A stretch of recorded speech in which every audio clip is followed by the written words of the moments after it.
Hello world, welcome and welcome back to the channel, where today I'm kind of under the gun trying to rebuild a healthy posting schedule after cramming to meet deadlines these past couple of weeks, so I was in need of a video idea that was relatively low stakes that I could get done pretty quickly and easily while still hopefully being fun for you guys to watch. While scanning my list of video ideas, I found one where I do an artist Q&A using a meme template created by 𝚖𝚊𝚒𝚘𝚎, and I thought this would be the perfect video to make for this occasion. My subscriber count has grown exponentially over the course of this month, and I also just completed my first original story, so I feel like this is the beginning of a new era for my channel and my art journey as a whole, and doing an introduction for myself like this just made sense for the sake of everyone who has decided to come along on this journey with me. Speaking of my first original story, for the visual portion of this video, I'll be drawing a fashion doll reimagining of the main character Isabella. If you missed my previous video, I announced and gave the first look of my manga titled 𝚖𝚒𝚒𝚑, which is a yuri drama about a girl who realizes she has water powers and how she and the others around her are affected when she uses those powers to cope with a sudden tragedy in her personal life.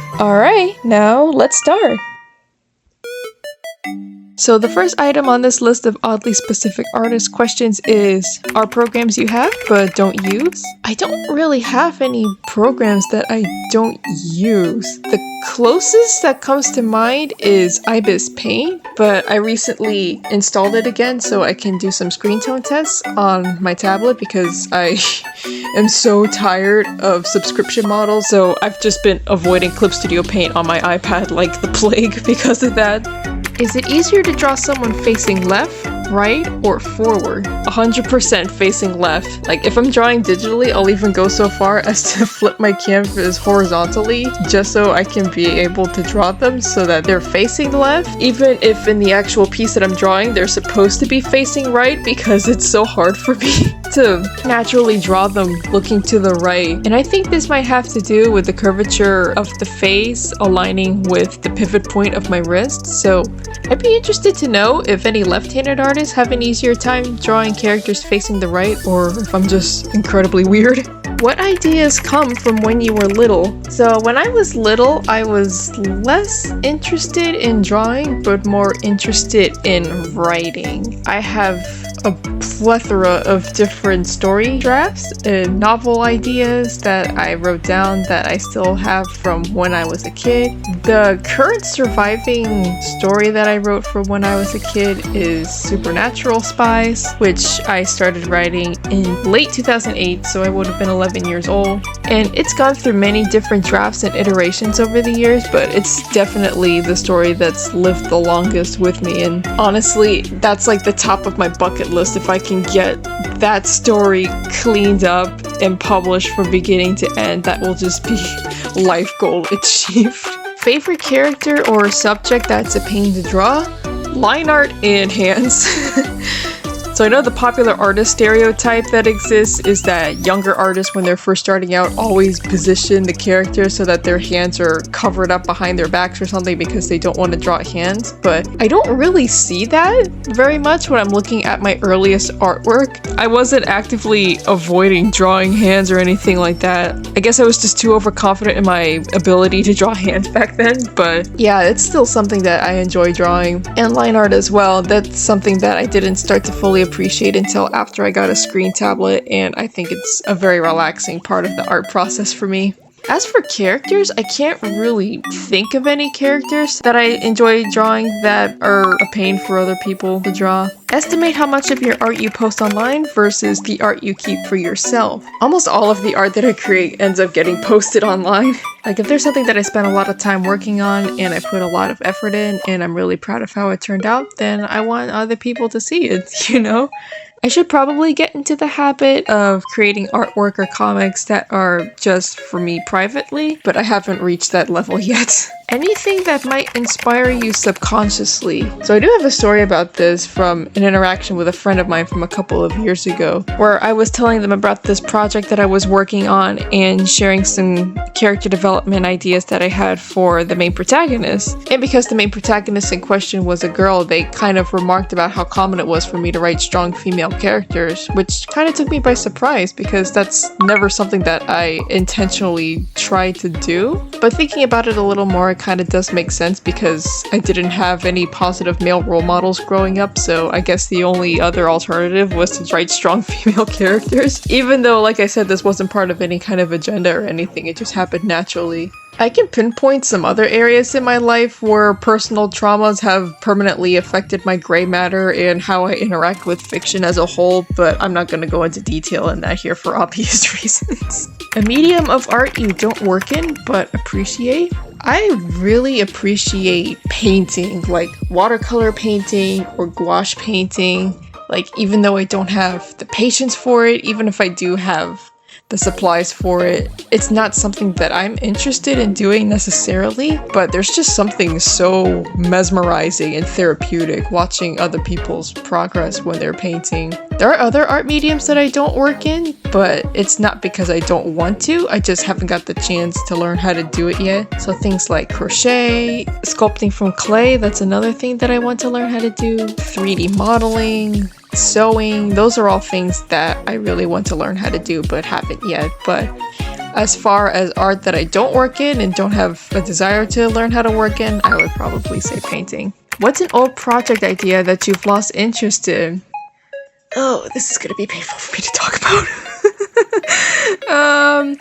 So if you've been following this channel for a while, then you may remember me sharing a list of story ideas that I was working on at the time. It was basically a project roadmap of my different manga projects that I was creating, and one of those projects was a magical girl series called 𝚖𝚒𝚒𝚕𝚙, which is basically a story about a girl who meets up with a magical creature that only exists inside her dreams, and through this she learns that she is a special kind of lucid dreamer. So amongst all of the people who have dreams, a percentage of those people can become lucid dreamers, and then a percentage of those lucid dreamers can access a higher tier of lucid dreaming where they can become dream knights, and this allows them to travel outside of the confines of their own mind, explore the dream world as a whole, and visit other people's dreams. This was a project that I was so invested in for a really long time, and I was so excited to release it, but over time it became harder and harder for me to justify the story's existence for a number of reasons. The first of which being that at the time I was working on multiple magical girl stories at the same time, and I just desperately wanted to keep them all separate. I was trying to find different ways that I could tell these stories that existed in the same genre so that one wouldn't feel too repetitive or derivative of the other, and that was something that I was trying to do with 𝚖𝚒𝚒𝚕𝚙, and I was considering like different ideas for what kinds of roles the main characters would have, different ideas for the story setting, and even though those ideas were really intriguing to me at the time, it made the story a lot more fun for me to work on. Like, for example, originally this story was going to be set in Japan, but all of the research that I was trying to do to make the story accurate to Japanese culture was kind of stressing me out and making working on this story feel like more of a chore. So instead I wanted to set it in a fantasy location where all of the characters were anthros, and that definitely made it a lot more fun because it put a fresh and different spin on the story, and it made me more excited about exploring that potential. But then shortly after I made that change, something just kind of switched in me, which brings me to my next point, is that I didn't like the premise for this story anymore. And again, this has to do with me writing different stories that are in a similar or the same genre competing against one another. So there was actually another story that I was developing at the time that also has to do with lucid dreams. I had to come to this conclusion that I like the premise for this story a lot more than 𝚖𝚒𝚒𝚕𝚙𝚑's premise. Having that realization was really the final nail in the coffin for me, and is ultimately what made me choose this very hard and painful decision and say that 𝚖𝚒𝚒𝚕𝚙, as it was shaping up to be, is better off just being cancelled altogether. I'm sorry that you had to find out in this way because I know there were a lot of people who were really looking forward to it. I don't want all of the effort that I put into this story to go to waste, so I really want to try and think of ways that I can incorporate the characters and specific pillars of the lore into other stories that I'm working on. And in particular, because this isn't the only Magical Girl project of mine that I've completely scrapped, my dream is to be able to combine all of these erstwhile Magical Girl ideas that I've come up with and combine them all into one project and just create the ultimate Franken story. That would be so much fun to do, honestly. I think maybe in the future I can do what I did for the Caged Underworld fanime, where I did a complete plot rundown of the entire story from beginning to end, because there are a lot of very specific details that I was developing and working on, so I can probably put it together into another lengthy video essay type of video, but that remains to be seen whether or not I actually do it or not. Favorite piece of clothing to draw? Again, this kind of ties into my love of drawing hands, but I really like drawing gloves, and I also really like drawing go-go boots, probably because I was just really interested in go-go boots as a fashion piece as a whole, and also baggy oversized sweaters.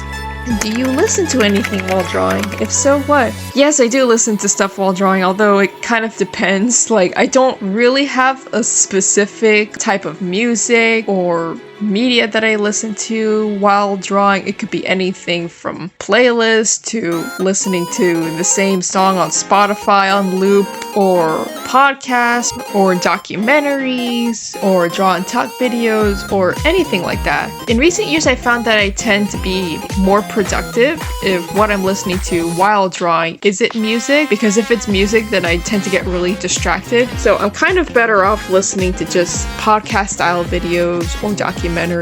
So I found recently that what I prefer to have on while drawing is like infomercials, like just turning on the TV and having infomercials playing in the background, because it's a TV channel that's entirely devoted to the same thing. Then I don't have to worry about pausing my work to change a song, so it helps save time in that area. But when it comes to specific steps of a drawing that I don't have as much experience or practice in, then I like to listen to art videos that are related to the subject that I'm drawing. So for example, if I'm doing a more rendered, fully colored piece, then I like to have speed paints playing in the background that are also drawn in that style that I'm trying to emulate in my own coloring. Or if I'm working on manga pages, then I like to listen to speed paints where people are working on their own manga pages, and it really helps me lock in and get in the zone for whatever I'm working on that requires a little bit more practice and concentration.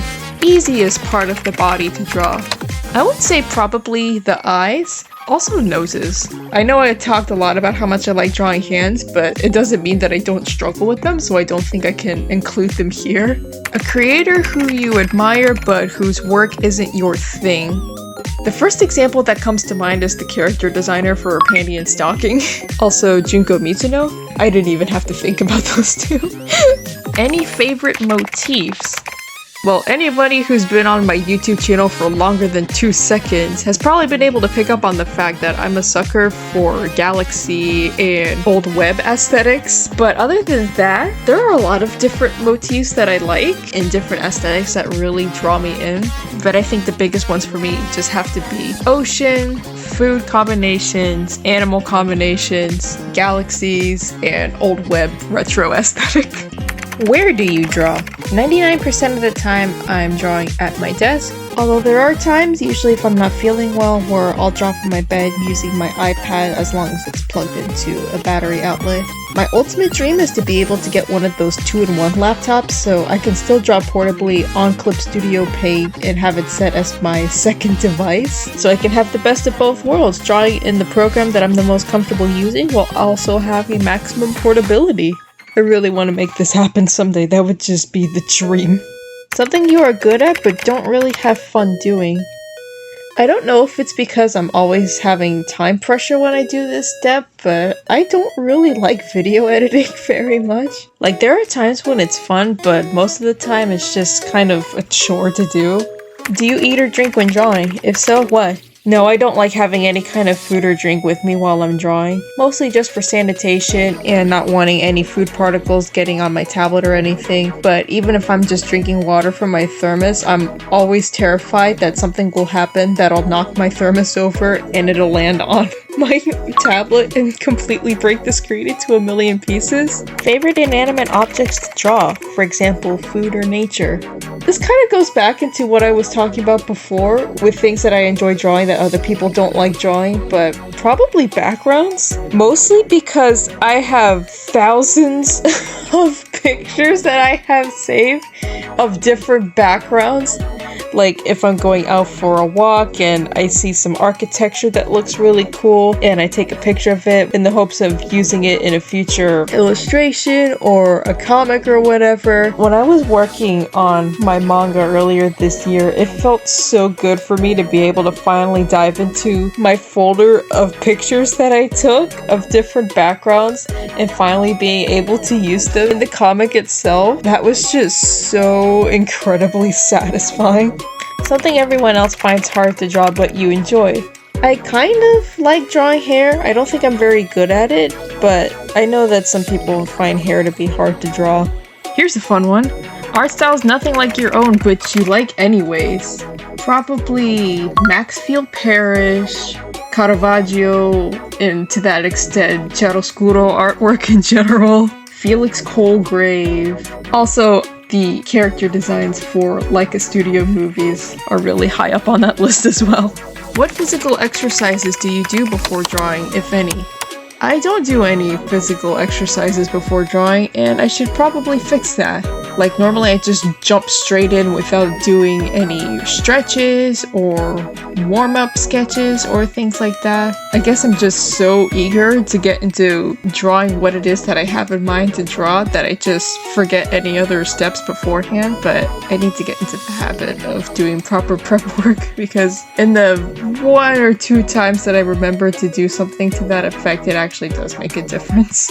Do you use different layer modes? Yes, I'm absolutely useless without layer modes. And also clipping masks and alpha masks and things like that. Those are a fundamental part of my workflow. And I have a really hard time working without them, especially when I'm doing a colored piece. Do your references include stock images? Yes, a lot of times that my references do come from stock images, although I do have a consistent worry about following a stock image reference too closely and people being able to tell which stock image I used just based on where they're looking in the illustration where I use the reference image. So I need to get better about combining references to prevent that from happening.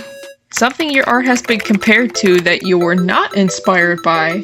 The first example that comes to mind is several years ago when I drew fan art of my friend's OC and somebody thought that I had drawn Yui Komori from Diabolik Lovers. Other than that, I can't really think of any other circumstances where that's happened to me. This next question is kind of juicy. What's a piece that got a wildly different interpretation from what you intended? So I have 2 stories about this, one of which actually involving a drawing that I did, and another involving a story that I was writing at the time. So for the first example, I was creating an original portrait that was going to be given to an auction that would raise money for my church. I was showing the people in charge some of the concept sketches that I'd done, and they were not seeing the vision. And they basically all said the same thing when they looked at my composition. They were just asking, why is there a man who's stabbing himself? And I'm just like, it's supposed to represent the sword of the spirit! And the other example that involves the story I was writing takes place back when I was still actively working on my fananime series, The Cage Underworld. If you saw my video going over the complete plot synopsis, then you'll remember a scene in the main character Weltrum's backstory where he accidentally killed someone that was important to him and temporarily got away with it, but then killed himself to avoid grief after he found evidence that people were actually going to figure out that he was the one responsible. And it was only after he became a ghost that he realized that he wasn't suspected at all, but the fact that he committed suicide created a lot of suspicion that resulted in other people figuring out that he was the one responsible, and him being absolutely devastated about the self-fulfilling prophecy he wrote for himself. I was sharing all of this information with a friend, and her takeaway after I revealed all of this to her was that he wished that he had been suspected in the first place. I don't know what to say in response to that, so let's just move on to the next question. Do you warm up before getting to the good stuff? If so, what is it you draw to warm up with? So I know I mentioned that I don't do a lot of warm-up sketches or stretches or anything like that, but there are times where when I'm trying to dive into a piece and it's just not working out, I will do a warm-up by drawing something relatively low stakes in order to take some of the pressure off, but it's usually related to another project that I'm already working on, like doing a rough sketch for another illustration that I intend to post in the future, doing a rough storyboard for an animation where it can be in the ugly face, but the point is that I'm getting my hand used to drawing and forming the lines and things like that. But I do need to get into the practice, like I said, of doing actual dedicated throwaway warm-up sketches, like line of action studies, all that good stuff. And I really think that incorporating that in my workflow will really make a huge difference in the quality of my art. Any art events you have participated in the past? I've done Inktober a couple of years, I've done Hovember 1 year. Last year, as you know, I participated in Blorbovember, and the most recent and my debut comic that I just created was intended for the Storyboard Volume 2 zine, and the whole premise behind that zine is to create a comic from start to finish using a very tight deadline, hence the name Storyboard. It's basically all about celebrating rougher, sketchier artwork, even though I kind of missed the point by making all of my pages fully rendered. Speaking of comics, I also did Hourly Comic Day, but that was not fun. I never want to do that again. That was rough. Media you love but doesn't inspire you artistically. I don't know if there is a piece of media that doesn't inspire me artistically. Like, my Google Keep is filled to the brim with different ideas that I get from literally the most random things. These ideas can come from dreams that I've had, shapes that I see in the tiles on my shower, in my bathroom, character design, UI design, product design, and packaging design, typography, music. I was even able to find inspiration for a story just from watching a video about the history of the Apple Pencil. I don't think anything is off the table for me in terms of what I can be inspired by. It's basically anything and everything. So, I'm sorry if this was kind of a boring answer, but there it is. I have a harder time finding things that I'm not inspired by than I am finding things that do inspire me. I have way too many ideas and not enough time to bring them all to life. Final question for this meme is, what piece of yours do you think is underrated? Probably my 𝚢𝚘𝚏 piece that I did last year. It didn't perform super well, but I'm really proud of how it turned out, and I put a lot of time and effort into it. So yeah, if you haven't seen the speed paint that I've done for my 𝚢𝚘𝚏 commission, then go check it out. And that's it. I hope you enjoyed this little glimpse into the inner workings of my creative mind. Or if the audio quality from my recent experimentations with recording software was too unbearable, I hope you enjoyed watching the process of me drawing my OC. Clearly I was inspired by the recent trend of artists redrawing the starter pack, but rather than hopping on the bandwagon of adapting an AI phenomenon out of spite, I was inspired to put my own spin on the concept, and this is what came of it. With that being said, it's time for me to shut this video down. Make sure to give Boba Cat some pats, snacks, and playtime before you log out, and head to the description of this video to find links for every other corner of cyberspace I'm on. Thanks for letting me chat with you, and until next time, this is your final reminder for the video to check out the Storyboard Volume 2 comic zine when it releases on May 23rd, because if I don't obnoxiously self-promote my first completed original story, who will?